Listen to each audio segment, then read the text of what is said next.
Actually, the first show that I played was the Ohio State Fair with about 20,000 people, you know, and I was extremely frightened. We spent decades believing Ricky Nelson was the boy America raised. But behind that perfect smile was a truth no one dared to look at. The truth that the thing he feared most wasn't fame or failure or even death. It was reaching the end of his life, realizing he'd never been allowed to live it. He didn't start life as a star. He started life as a character, written before he could speak, rehearsed before he could read, and owned before he could ever learn the meaning of his own name. Eric Hilliard Nelson, born May 8, 1940, in Teaneck, New Jersey. And from day one, the world didn't ask him who he wanted to be. His parents told him. Ozzie Nelson wasn't just a father.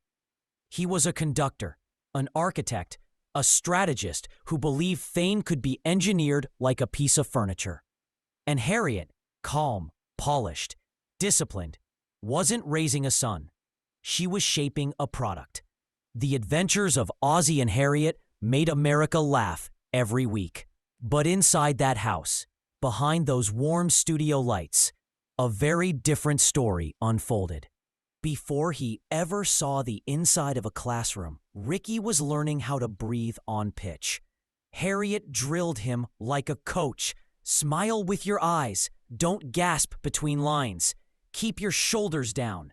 He wasn't in school until she felt his voice was pleasing enough for radio. At 8 years old, he wasn't riding bikes or playing tag. He was replacing the child actor who originally played him on radio because the fans wanted authenticity. But authenticity was the one thing this family didn't allow. Every week, 20 million Americans tuned in. They loved Ricky. They bought the lunchboxes, the posters, the magazines. And Ricky? He didn't even get lunch money. He made $200 per episode by age 9, the modern equivalent of over $4,500. His father kept every penny. When Ricky begged for pocket money so he could go to the movies like other boys, Ozzie told him, "Go collect soda bottles for the change." Imagine that. A millionaire child star, searching trash bins to take a girl to the movies. And the cruelest part? He thought that was normal, because in his house, nothing belonged to him. Not time, not money, not freedom. He was a franchise, and franchises don't get allowances. By 1952, the family was in Hollywood. The radio show became television. And Ricky wasn't just a voice anymore. He was a face America wouldn't let out of its sight. But behind the studio laughter, the boy was cracking. He had severe asthma, the kind that left him gasping in bed for days. Producers hid vaporizers behind the couch on set, out of frame. When he couldn't breathe, Harriet told him, "Smile bigger. The camera loves that." His health was an inconvenience. His exhaustion, a footnote.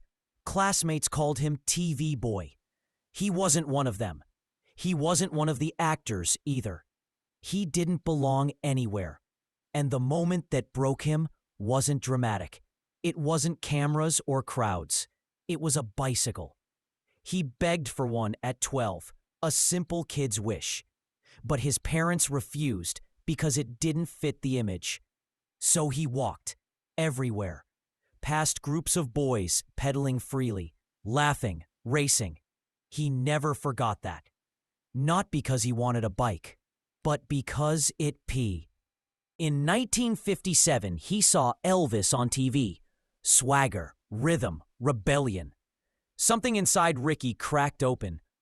For once, he didn't want to play a character. He wanted to play himself. He begged for a recording session. On March 26, 1957, the boy America thought it owned finally used his own voice. I'm Walkin', a teenager's romance. 2 songs that made the entire country stop and stare at the shy kid they thought they already knew. They weren't just hits, they were explosions. Suddenly, Ricky wasn't just acting on Thursday nights. He was topping charts, selling millions, headlining shows with screaming fans pounding on the stage door. By 18, he had the kind of fame Elvis once tasted. Girls fainted at concerts.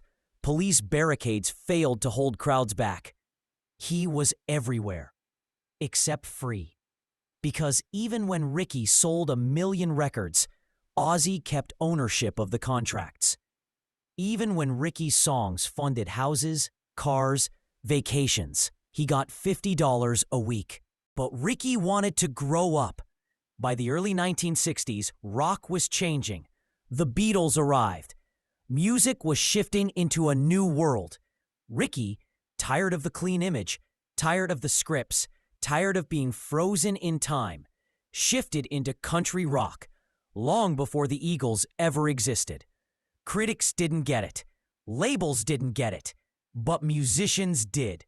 His Stone Canyon Band helped shape the entire California sound. Randy Meisner, who went on to create the Eagles, came straight out of Ricky's band.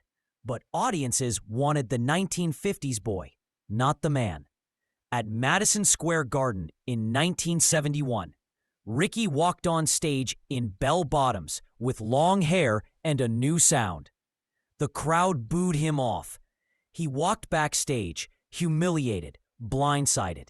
He'd finally tried to be himself, and the world rejected him. From that wound came the one song everyone still remembers, Garden Party. You can't please everyone, so you gotta please yourself. That was the moment Ricky Nelson finally told America no. He married Kristen Harmon at 23. They had 4 children, Tracy, Gunnar, Matthew, and Sam. But the marriage was chaos, addiction, fights, jealousy, money problems. He toured constantly to pay legal fees. He lost custody. He drank too much. He trusted the wrong people. He found comfort on the road with Helen Blair, a woman who understood him in a way no one else ever had. They weren't married, but they were bound.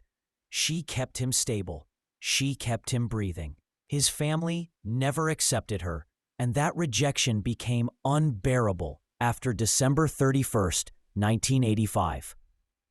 The truth hidden for decades.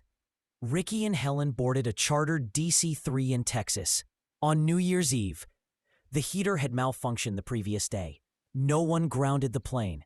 Mid-air, fire crawled through the cabin. Ricky, Helen, and 5 others died. The pilots survived. The story America heard was wrapped in rumors, assumptions, and silence. But years later, documents revealed something shocking.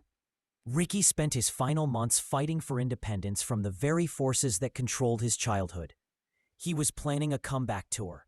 He was restructuring his finances. He was trying to reclaim royalties hidden for decades. Millions, $12.7 million, were later uncovered in old contracts. Money lost, misplaced, or intentionally buried. Money Ricky never lived to see. And the woman he loved, Helen, his mother wouldn't allow her near his grave. She erased her from the funeral entirely. And the boy born from a brief affair, Eric Jude, legally his son, proven by DNA, but written out of the will. Even in death, Ricky Nelson was surrounded by the same forces that shaped his life. Control, secrets, silence, a child star who never had a childhood, a millionaire who never had money, a legend who spent his whole life trying to escape the role that made him famous. When he died, the world mourned the icon, but few understood the man. Ricky Nelson's story isn't beautiful. It's haunting, not because he fell, but because he never got the chance to stand on his own. And that's the truth America never saw.